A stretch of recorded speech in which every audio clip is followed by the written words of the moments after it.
Halo guys, kayaknya di pekan ini nggak sempat Zoom, jadi kita coba bahas apa namanya hasil Zoom kita di awal bulan ya. Oke, jadi kita bahas saham-saham yang udah kita watchlist nih. Ya, yang pertama AADI ya. AADI itu kalau kita kemarin kita bahas itu menarik kalau dia menyentuh di 7.200 gitu ya, saat PI-nya itu 2 gitu. Nah, itu udah syukur-syukur sih dikasih di bawah situ ya, baru kita masuk. Tapi ternyata nggak dikasih ya gitu ya, di 15 hari ke belakang ini. Harga terendahnya tuh di 7.700. Oke, jadi ya tunggu dulu gitu. Kalau ANJT ya udah naik lumayan ya, 6%. Tapi secara PBV sebenarnya dia masih murah gitu ya. Dan ini kemarin kan karena kita watchlist itu karena dia itu emiten sawit dengan ESG terbaik gitu ya. Jadi ya masih menarik sih di harga segini gitu. Jadi masih murah gitu. Ya kita berharap di 2025 cuannya bisa kembali tuh ke 2022 gitu ya, bisa ratusan M lagi. Selanjutnya BBNI kemarin menarik di bawah 4.200. Nah, itu malah sempat dikasih sampai 40-70 tuh. Semoga bisa dimanfaatkan tuh momennya ya, dikasih harga murah segitu. Jadi ya semoga di BNI kita berharap dividen payout rasionya bisa sebesar BBRI ya, 80% gitu. Saat ini kan dia di kisaran 40-an% gitulah, di kisaran 48 gitu. Tapi kalau di berita itu akan naik sampai 60 ya kemungkinan, tapi kita tetap berharap dikasih sampai 80%. Ya, berharap namanya, boleh-boleh aja ya. Ya, alasannya sama karena kemungkinan pemerintah butuh dana lebih untuk makan bergizi gratis. Nah, salah satunya mungkin dari dividen perusahaan-perusahaan BUMN gitu. Lanjut TBMRI, ini kalau kemarin itu di bawah 5.000 sangat menarik. Nah, ini sempat dikasih ke 4880. Semoga kemarin ada yang udah sempat masuk juga, mungkin ya udah cuan berapa persen tuh, lumayan lah gitu ya. Ya ini sama BMRI juga. BMRI ini sentimennya kemarin kita berharap dana-dana apa sih namanya, sisa devisa hasil ekspor ya, DHE SDA, devisa hasil ekspor sumber daya alam, yaitu jadi perusahaan-perusahaan kayak batubara, sawit dan yang lainnya itu yang diwajibkan untuk parkir devisa hasil ekspornya. Ya kita berharap itu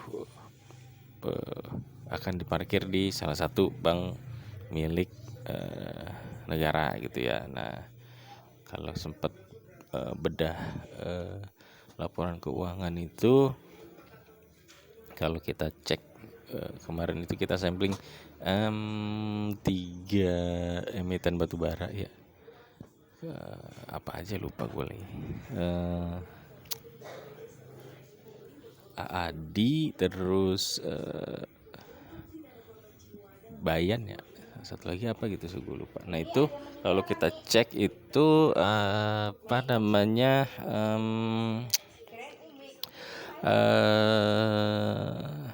paling di kas dan setara kasnya itu paling banyak kas dan setara kas yang apa sih gue lupa tuh. Kas dan setara kas yang bisa digunakan dalam periode tertentu apa ya? Pokoknya intinya itu kalau dibaca keterangannya seperti deposito berjangka lah gitu. Nah, deposito berjangka itu ya termasuk seperti yang dalam program DHSDA yang diparkir 100% itu kan sebenarnya seperti deposito ya. Jadi 100% hasil ekspornya itu, devisa hasil ekspornya itu diparkir dulu di bank. Nah, nanti dari bank itu dapat bunga lah gitu, bunga deposito seperti itu. Nah, keuntungannya bagi bank kan berarti dana yang diparkir itu bisa digunakan lah untuk ya misal buat pinjaman ke perusahaan-perusahaan yang lain gitu kan. Ya intinya bisa diputerin lah sama si bank itu. Harusnya sih kalau diputerin bisa lebih dari 3%. Nah, kita berharap Bank BRI yang terpilih untuk jadi bank tempat parkir devisa hasil ekspor gitu ya, karena ya tadi udah bolak-balik lagi ya, saat kita bedah laporan keuangan itu kas dan kas ya yang seperti deposito berjangka itu ada paling banyak di Bank Mandiri ya, kalau dari segi bank BUMN-nya itu seperti itu ya. Semoga kalau itu nanti benar ya bisa jadi sentimen positif itulah. Bitek ini ya sebenarnya sih nggak gua rekomendasiin ya, karena memang agak beresiko gitu. Gua pun udah ada barang di 3, sekian, pengen keluar di 6 lah intinya, cuman ya belum kejemput lagi antrian di 6-nya. Oh iya, kemarin sentimennya itu karena apa sih, harga coklat gitu ya lagi tinggi. Jadi ya semoga nanti di Q4-nya kalau kita lihat di sini, Q3-nya kan dia berhasil membukukan laba tuh.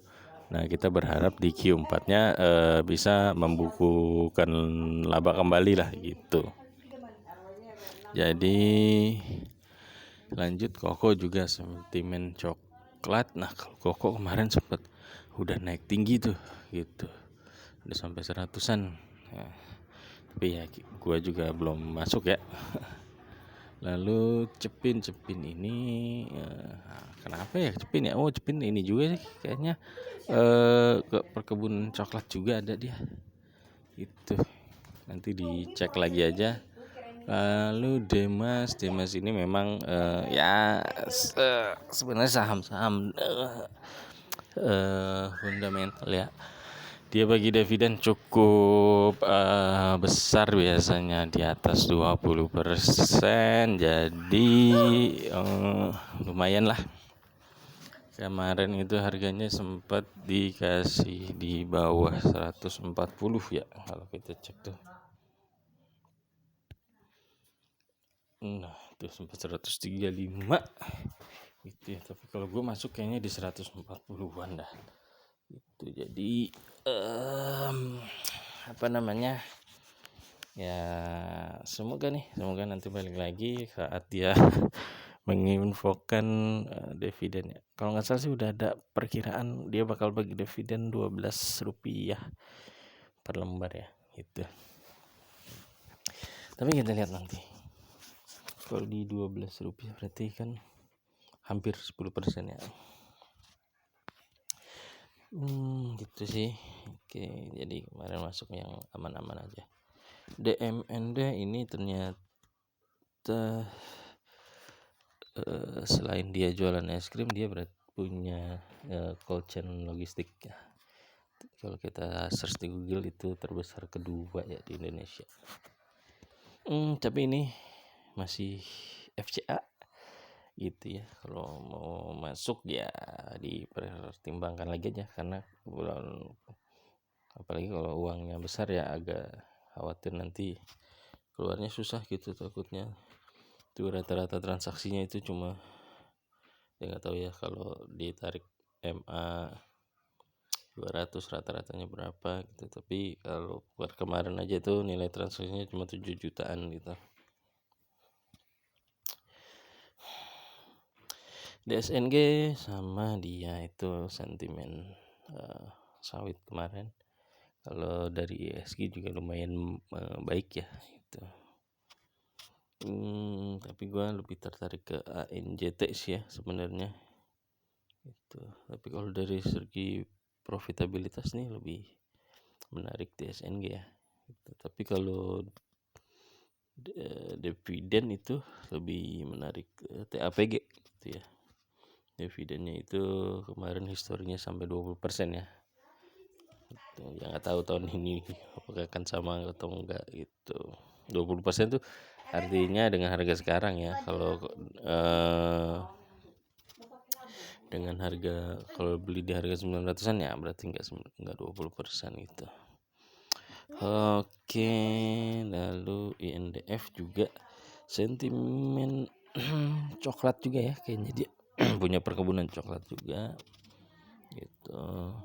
Dan kalau ini gue juga belum kepikiran masuk nih, lumayan juga ya harganya 700.000 berarti per lembar. Oke, Java ini yang menarik, baru ini sih menarik ya, karena kita berharap dikasih di bawah 2000 ya. Nah ini bener nih kecapaian kayaknya baru kemarin gitu. Tapi ya belum sempat masuk juga. Ya katanya dia mau buyback ya, cuman nggak tahu di harga berapa. Ya semoga aja ya, semoga di buyback di harga yang premium gitu ya, artinya bisa di atas 3.000 mungkin gitu. Jadi kalau masuk di harga sekarang udah cuan 50% tuh saat di buyback.